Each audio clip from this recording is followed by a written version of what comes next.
Paz, boa noite. Hoje estaremos falando sobre rejeite as rãs, escolha a vida. A graça e paz, uma ótima noite a todos. Desde já, uma semana abençoada. Esta mensagem nós pregamos ontem na igreja, eu gostaria de estar compartilhando com todos os pilares da edificação. Rejeite as rãs e escolha a vida. Lá no livro de Êxodo, capítulo de número 8, vai falar sobre as pragas das rãs, né? A praga das rãs. No capítulo 8 de Êxodo, a partir do versículo 1 ao 10, o texto nos diz assim: Depois disse o Senhor a Moisés: Chega-te a Faraó e diz-lhe: Assim diz o Senhor, deixa ir o meu povo para que me sirva. Se recusares deixá-lo ir, eis que castigarei com rãs todos os teus territórios. O rio produzirás em abundância, que subirão e entrarão em tua casa e no teu quarto de dormir, e sobre o teu leito, e nas casas dos teus oficiais, e sobre o teu povo, e nos teus fornos, e nas tuas amassadeiras. As rãs virão sobre ti, sobre o teu povo e sobre todos os teus oficiais. Disse mais o Senhor a Moisés, dizia a Arão: Estende a mão com teu bordão sobre os rios, sobre os canais e sobre as lagoas, e faze subir rãs sobre a terra do Egito. Arão estendeu a mão sobre as águas do Egito, e subiram rãs e cobriram a terra do Egito. Então os magos fizeram o mesmo com suas ciências ocultas, e fizeram aparecer rãs sobre a terra do Egito. Chamou Faraó a Moisés e a Arão e lhes disse: Rogai ao Senhor que tire as rãs de mim e do meu povo. Então deixarei ir o povo, para que ofereça sacrifício ao Senhor. Falou Moisés a Faraó: Digna-te dizer-me quando é que hei de rogar por ti, pelos teus oficiais e pelo teu povo, para que as rãs sejam retiradas de ti e das tuas casas e fique somente no rio. Ele respondeu: Amanhã. Moisés disse: Seja conforme a tua palavra, para que saibas que ninguém há como o Senhor nosso Deus. Bem, todos os milagres que estão registrados na Bíblia estão atreladas à libertação física, psicológica ou à libertação espiritual. Estão diretamente ligados aos propósitos divinos. O Senhor nos libertou. Paulo, escrevendo aos Gálatas, capítulo 5, versículo 1, Paulo vai dizer: para a liberdade foi que Cristo nos libertou. Permanecei, pois, firmes, e não vos submetais de novo a jugo de escravidão. Então, Senhor, Jesus já nos libertou. Já estamos livres. Mas parece que muitos insistem em viver como se essa verdade não fizesse parte da sua vida, não fosse uma realidade para a sua vida. O Senhor nos libertou e não quer que nós vivamos presos a nada. Ele não quer que nós sirvamos a escravidão novamente. Ele quer que nós desfrutemos dessa liberdade que Ele já nos proporcionou lá na cruz do Calvário. O que prende o homem não é somente o externo, como se fosse alguma algemas ou alguns instrumentos que venham prender, mas é principalmente o interior, dentro do homem, é que muitas das vezes torna o escravo. O problema se agrava quando a pessoa perde a sensibilidade espiritual. Quando a pessoa perde a sensibilidade espiritual, ele deixa de ouvir a voz de Deus. Aquilo que escraviza, prende, passa a ser visto como se fosse normal, já não incomoda mais. Muitos já não estão mais incomodados com o pecado. Já não se incomoda mais com o pecado porque estão insensíveis à sua sensibilidade espiritual. O texto vai nos ensinar, o texto que nós lemos de Êxodo 8, as pragas das rãs, vai nos ensinar algumas lições. Entre elas é que não precisamos mais conviver com as rãs. Então eu gostaria de destacar aqui alguns pontos, 3 pontos para nossa reflexão e meditação. Primeiro ponto: precisamos reconhecer os instrumentos da nossa própria ruína. Aquilo que nos traz ruína, aquilo que vai nos causar ruína, aquilo que pode nos prender. Precisamos de reconhecer esses instrumentos. Deus vai usar exatamente aquilo que os egípcios adoravam. O rio Nilo era sagrado para os egípcios. bem como as rãs, né? As rãs eram consideradas uma deusa, a deusa da fertilidade, conhecida também como Requete, e representada como uma mulher com a cabeça de rã. Então os egípcios adoravam o Nilo e adoravam o Egito. E Deus adoravam as rãs, né? Era um ídolo. E Deus vai usar exatamente os ídolos dos egípcios para mostrar que ele tem o poder. E Deus tem o poder para libertar. Bem, Deus confronta os ídolos do coração moderno. Os ídolos do coração. Na nossa era, na nossa época, Deus vai confrontar também esses ídolos. Assim como os egípcios confiavam no Nilo e nas rãs, como meio de fertilidade, da mesma forma o Senhor confronta aqueles que confiam nos ídolos do coração. A carreira, o dinheiro, o prazer, a moda do mundo, tudo aquilo que substitui o lugar de Deus. Torna-se um ídolo. E Deus vai confrontar esses ídolos do coração moderno. Assim como Deus confrontou, né, os ídolos dos egípcios, as rãs, a deusa da fertilidade. A praga das rãs demonstra que nenhuma área da vida humana está isenta do juízo do pecado. Veja que o rio produziu rãs. No versículo 3 e 4 do capítulo 8 de Êxodo, vai dizer que o rio produziu rã. Elas invadiram a terra do Egito, toda a terra do Egito. A infiltração não era limitada às áreas externas, mas elas penetraram nos espaços mais íntimos e sagrados de Faraó e do seu povo.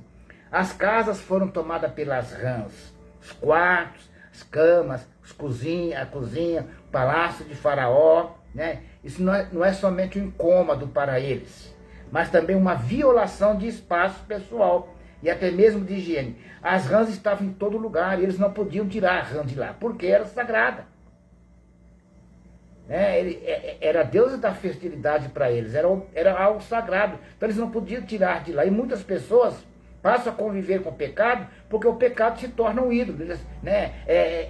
É a carreira, é o dinheiro, é o orgulho, é a vaidade, a prepotência, a moda do mundo, né? As coisas desse mundo, torna-se um ídolo na vida da pessoa, e elas passam a conviver com aquilo e não tiram, não conseguem tirar do seu coração. Muitos estão convivendo com o pecado, já estão familiarizados com o pecado, fazendo parte até mesmo do seu cotidiano, já se acostumaram com o cheiro da morte, porque o salário do pecado é a morte. E quando a pessoa se acostuma com o pecado, ela se acostuma com o cheiro da morte, né? As rãs já estavam impregnadas em seus espaços. Imagina você ir no seu quarto, na cozinha, na sala de estar, onde estivesse cheio de rã, né? A rã estava tomando todos os espaços. Alguns escondem até mesmo no porão do seu coração. De vez em quando vai lá e tira um pecadinho, como se fosse pecado de estimação. Os magos de Faraó fizeram aparecer sobre a terra também rã, né? No versículo, porque aqui no versículo do capítulo 8, versículo 7 vai dizer: então os magos fizeram o mesmo com suas ciências ocultas e fizeram aparecer rãs sobre a terra do Egito. Veja que os magos fizeram aparecer as rãs, ou seja, isso significa que o pecado ele pode ser reproduzido, aumentando os seus efeitos. A atuação dos magos apenas agravou ainda mais a situação, ao invés de aliviar o sofrimento dos egípcios. Veja que o pecado também tem essa propriedade, né? Ela aumenta a aflição, aumenta o sofrimento, no lugar de trazer a paz e a libertação que só Cristo pode oferecer. Os magos contribuíram com que o sofrimento aumentasse, porque trouxeram também rãs à terra. É exatamente assim que Satanás faz. Ele atua na vida de quem sente prazer no pecado, e ele usa a vida da pessoa como um lugar de habitação do mal. Lá em Lucas capítulo 11, versículo 24 e 26, o texto vai nos dizer que quando o espírito imundo sai do homem, ele procura lugar, e não encontrando lugar para habitar, o texto diz que ele volta para o lugar de onde ele saiu. E se ele encontrar aquele lugar vazio, ele entra e traz espíritos pior ainda. E o estado daquele homem, o último estado daquele homem, passa a ser pior do que o primeiro. E infelizmente isso tem acontecido na vida de muitas pessoas. Muitas pessoas. Cristo já o libertou. Mas por ela não assumir essa libertação, por ela não viver uma vida de acordo com uma pessoa que foi salva, foi liberta, o pecado torna a entrar e destrói a vida daquela pessoa. Quantas pessoas estão exatamente nesse momento assim, né? Faraó não pôde se livrar das rãs por si mesmo. O homem não consegue se libertar sem Cristo. Lá em João, capítulo 8, versículo de número 36, o texto diz assim: Se, pois, o Filho vos libertar, verdadeiramente sereis livres. Então, se o Filho vos libertar, verdadeiramente sereis livres. Então, a libertação, a verdadeira libertação, só por meio de Cristo o Senhor. É através de Cristo o Senhor. Bom, Deus não quer que você viva como escravo de Satanás. Ele já enviou seu Filho na cruz do Calvário para a nossa libertação. Então ele não quer mais que você viva como escravo. O segundo ponto que eu quero destacar desse capítulo 8 de Êxodo, qual nós acabamos de ler, da praga das rãs, é a diferença entre o alívio e o verdadeiro arrependimento. Existe uma diferença muito grande, que muitas pessoas ainda não entenderam. Uma diferença entre o alívio, que é algo momentâneo, e o verdadeiro arrependimento. Muitos estão buscando a Deus somente para se livrar do desconforto. Há um desconforto por causa do pecado. O pecado traz um desconforto na vida da pessoa. E muitos estão buscando a Deus para se livrar desse desconforto. Buscam a Deus para um alívio e não para uma transformação de vida. O alívio sem uma transformação de vida leva à repetição dos mesmos erros. Veja, o texto vai nos dizer, lá nas Escrituras, como Saul, quando ele se via perturbado, endemoniado, ele chamava Davi. Davi tocava a harpa. E quando Davi tocava a harpa, o espírito imundo saía de Saul. E o texto vai dizer que Saul sentia um alívio. Mas Saul nunca teve o coração transformado. Saul continuou perseguindo a Davi. Saul continuou perturbado, com o espírito maligno perturbando a vida dele. E o fim de Saul qual que foi? Ele mesmo se jogando contra a sua espada. E morreu, perturbado. Porque quando o espírito imundo saía dele, ele sentia alívio, mas não houve arrependimento. E muitas pessoas estão assim. Vão num culto, participam de um culto, aí se emociona com louvor, se emociona muitas vezes com mensagens que levam a pessoa à emoção, satisfazendo o ego dela, ela se sente bem naquele momento, ela se sente aliviada. Ela fala, obrigado, te louvo, te adoro, se sente aliviada, mas não há arrependimento. O que acontece? Ela torna a praticar os mesmos erros, porque não houve arrependimento. A falta do genuíno arrependimento é motivado pela insensibilidade espiritual, que por sua vez é consequência de afastar-se de Deus. A pessoa já não sente mais prazer nas coisas de Deus, não tem o desejo ardente de estar em comunhão com os irmãos, em participar do culto, desejo de participar das orações. Ela vê isso como uma obrigação, como se fosse uma obrigação, ou muitos fazem isso como um rito, se tornam religiosas, apenas religiosas. E o que Jesus mais criticou foi os religiosos. Os fariseus, hoje está cheio de fariseus hipócritas que vão para o culto como religioso, mas não há arrependimento, não se converte. O pecado continua lá, continua convivendo com as rãs, como o Faraó. Continua vivendo com as rãs, né? O coração passa a ficar endurecido, assim como estava o coração de Faraó, insensível à voz de Deus. Veja que Faraó estava vendo os milagres. Deus enviava as pragas, Deus tirava as pragas, ele estava vendo os milagres, mas o coração continuava endurecido. O mesmo Deus que estava fazendo milagre, ele estava vendo os milagres. E é assim, Se você colocar o barro e a cera diante do sol, você vai ver que há uma diferença. O mesmo sol que endurece o barro, amolece a cera. O sol é o mesmo, a diferença está nos elementos que estão diante do sol. E hoje tem muitos corações que estão assim, muitas pessoas estão assim. Continuam com o coração endurecido. O comodismo espiritual leva à morte espiritual e a pessoa passa a se sentir confortável com o pecado. Os erros já não incomodam mais. Muitos já estão convivendo de maneira confortável com os problemas causados pelo pecado. E o pecado traz consequências. Aquelas rãs trouxeram consequências no povo ali do Egito. Começaram a chegar mal. Vão morrendo. Você imagina milhões e milhões de rãs morrendo. Começa a cheirar mal. Putrefação. começa a trazer doença. E eles acostumaram, estava bem, estavam confortáveis. E muitas pessoas já estão se sentindo confortáveis com a consequência do pecado. O pecado traz consequência. Traz consequência na família, traz consequência no casamento, traz consequência no seu ministério. E muitas pessoas estão acostumadas a conviver com a consequência do pecado, por causa do coração.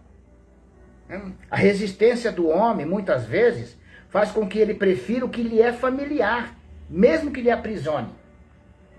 Mesmo que lhe aprisione. Ora, os egípcios ali, eles acostumaram, estavam convivendo com aquelas rãs apodrecendo. Por quê? Porque eles não podiam soltar a rã, não podiam tocar as rãs para fora de suas casas, porque era sagrado para eles, era os deuses deles. E muitas pessoas estão assim hoje. Estão convivendo com aquilo que lhe é familiar, o pecado, a idolatria. Estão convivendo com isso. Somente Deus tem o poder de não apenas apontar o erro, mostrar onde está o erro, mas arrancar de uma vez por todas.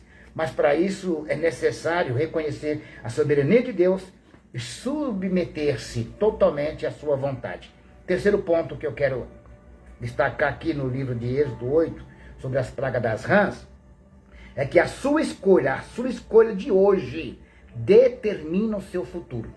A sua escolha de hoje, a escolha que você fará hoje, determinará o seu futuro. Faraó é convencido que não pode tirar as rãs. Os seus recursos não são suficientes. Então ele recorre para Moisés. No versículo 8, do capítulo 8 de Êxodo, Faraó vai dizer: olha, rogai ao Senhor que tire as rãs de mim e do meu povo, e deixarei ir o povo para que ofereçam sacrifício ao Senhor. Essa fala de Faraó aqui, essa posição de Faraó, é sem dúvida nenhuma uma concessão momentânea de fraqueza e não de arrependimento. A fraqueza sincera aproxima-se de Deus, permitindo que Deus o restaure, que a graça divina passe a agir em seu favor. Porque Paulo vai dizer lá em 2 Coríntios 12, 9, que Deus, o poder de Deus se aperfeiçoa na fraqueza. A manipulação ocorre quando a pessoa usa a fraqueza de maneira cínica, fingindo humildade para obter vantagem, sem a intenção de mudança de transformação. Quantas pessoas elas estão agindo que nem Faraó. Faraó diz assim, deixa eu falar para Deus tirar as rãs do meu povo, arrancar a rã aqui do Egito, e eu deixo o povo ir para sacrificar. Ele está querendo fazer aqui uma manipulação, uma barganha com Deus. E muitas pessoas são assim, estão no erro, estão no pecado e tentam fazer barganha com a Deus. Se o Senhor me abençoar, eu vou te servir. Me perdoa que eu vou te servir. Deus não está precisando de você, é você que precisa do arrependimento genuíno. É você que precisa de libertação e salvação. Essa maneira de querer manipular a Deus para conseguir libertação, a salvação é um dom de Deus, veio de Deus, parte de Deus para o homem. Então é necessário que o homem deseje recebê-la, sem manipulação, sem más intenções, porque Deus conhece a verdadeira intenção do coração. Deus já sabia que o coração de Faraó era endurecido. Ele já sabe, ele conhece o coração. Todos temos a oportunidade de decidir, e a escolha está ao nosso alcance. Moisés concede a Faraó a escolha do tempo para a remoção das rãs, demonstrando que somente Deus pode remover a praga. Isso mostra que não estava ao alcance de Faraó cessar com aquela praga das rãs. Então, da mesma forma é você que está ouvindo, é você que tem que tomar uma decisão. E a sua decisão pode ter certeza que vai ter peso na sua vida. Você não precisa dormir com as rãs como fez Faraó. A atitude de Faraó ao adiar revela a natureza pecaminosa humana. Criar, cultivar e tolerar pecado, isso é a natureza humana. Depois da queda, o homem tem esses princípios mesmo. Criar, cultivar e tolerar o pecado. Tolerância é consentimento, é permissão. Muitos, além de conviver com o pecado, acabam tolerando o pecado. Isso é permissão, é fazer parte, concordar. Ainda é possível dormir com as rãs uma noite, se você não tomar uma decisão. Muitos estão como Faraó, escolhe ficar mais um pouco com o pecado. O coração endurecido, insensível, fica insensível ao apelo de Deus para a libertação e acaba negociando com o cheiro mau. A resposta que Faraó dá a Moisés é exatamente o que estava no seu coração, é exatamente a sua preferência. No versículo 9 e o 10 do capítulo 8 de Êxodo, o texto nos diz assim, ó. Falou Moisés a Faraó, diga-te, dizer-me quando é que hei de rogar por ti, pelos teus oficiais e pelo teu povo, para que as rãs sejam retiradas de ti e das tuas casas, e fique somente no rio. Ele respondeu, amanhã. Moisés está falando assim, ó, quando é que você quer que eu fale com Deus para retirar essa praga, para acabar com este sofrimento, para acabar com este mau cheiro, com essa podridão? E a resposta de Faraó é conforme o seu coração. Amanhã. Quantas vezes a gente vai falar com uma pessoa, fala, ó, se volta para Cristo, procura uma igreja, se arrepende, entrega sua vida para Cristo. Amanhã. Amanhã. Ela está protelando, ela está adiando uma decisão. Ela está adiando. O amanhã só pertence a Cristo. Só pertence a Cristo. Muitos não terão oportunidade. Faraó teve a oportunidade de acabar com aquela praga no mesmo momento. Era só ele falar agora. Agora. Mas não. Coração endurecido, ele decide. Amanhã. Amanhã. Ele decide conviver um pouco mais com as rãs. O coração obstinado foi diretamente responsável por permanecer mais tempo com as rãs. A dureza do coração de Faraó não foi apenas uma atitude mental, mas uma escolha prática. Para ele era mais prático conviver com aquele pecado. Já estava acostumado. Quantas pessoas estão assim? Já estão acostumadas a viver com pecado. E elas vão adiando. Vão adiando. As rãs mortas causam mau cheiro em todo o território do Egito. Como o texto nos diz aqui. O pecado do coração contamina todo o corpo. O pecado no coração do homem, ele contamina todo o corpo. A libertação está disponível a todos, mas é preciso renunciar aos egípcios. O endurecimento é um sinal de uma decisão contínua, é desejo de permanecer com as rãs. Quando a pessoa tem um coração endurecido, ela rejeita a Deus, ela está, em outras palavras, dizendo, eu quero continuar a viver com as minhas rãs. Faraó se acostumou com a sujeira e o mau cheiro dentro do seu palácio, e do lado de fora também. A podridão já não lhe incomodava mais. Ele acostumou. Já não sentia mais incômodo. Quantas pessoas já não sentem mais incômodo com o cheiro do pecado? Quantas pessoas estão assim? Ele teve a oportunidade de cessar todo aquele incômodo no mesmo dia.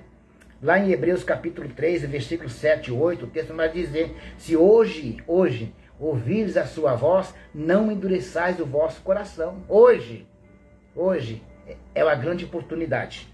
Amanhã só existe em Cristo Jesus. Quem é que está ouvindo essa mensagem e pode garantir que amanhã estará vivo? Ainda há oportunidade para se livrar das rãs. Cristo já fez por você que você não podia fazer. É possível deixar de exalar o cheiro da morte, porque o salário do pecado é a morte. É possível deixar de exalar o cheiro da morte e exalar o perfume de Cristo. A decisão está no seu coração. Decida hoje. Se você, de repente, está ouvindo essa mensagem e você está indeciso, eu quero dizer para você que você já se decidiu. A sua indecisão significa que você decidiu não se decidir. Então, abra seu coração. Não faça como Faraó. Poderia ter se livrado das rãs no mesmo momento, mas a sua palavra é conforme o coração endurecido. Amanhã. Mas Cristo te chama para uma nova vida hoje. Eu quero orar por você. Senhor, te agradeço pela tua palavra, pelo teu Espírito, ministrar em nosso coração, nos dar entendimento, trazendo à luz a nossa mente da tua palavra. Nós somos carentes da tua intervenção, a intervenção do teu Espírito. Assim como essas pessoas que ouvem essa mensagem necessitam, Senhor, do agir do teu Espírito sobre o coração delas, para que elas possam reconhecer a necessidade de dar uma resposta ao Senhor e assim desejarem e viverem essa realidade que o Senhor ofereceu lá na cruz do Calvário, a libertação e a vida eterna. Senhor, quantos estão neste momento ouvindo esta mensagem, mas estão com o coração como de Faraó, endurecido, e por conta disso já estão acomodados, conformados e vivendo na prática do pecado. Muitos estão vivendo até mesmo deliberadamente, sabe que é pecado, mas continua na prática do pecado. E com certeza Este será o fim de todos aqueles que continuam nesta prática. Viver na eternidade distante de ti, Senhor. Então te peço que neste momento, teu Espírito Santo os convençam do juízo da justiça, do juízo final, porque só o Senhor pode fazer isso, ó Pai. Te peço, fortalece essas pessoas, para que possam voltar-te ao Senhor urgentemente e obterem a alegria da vida eterna da salvação. Te peço, ó Deus, em nome de Jesus. Deus te abençoe.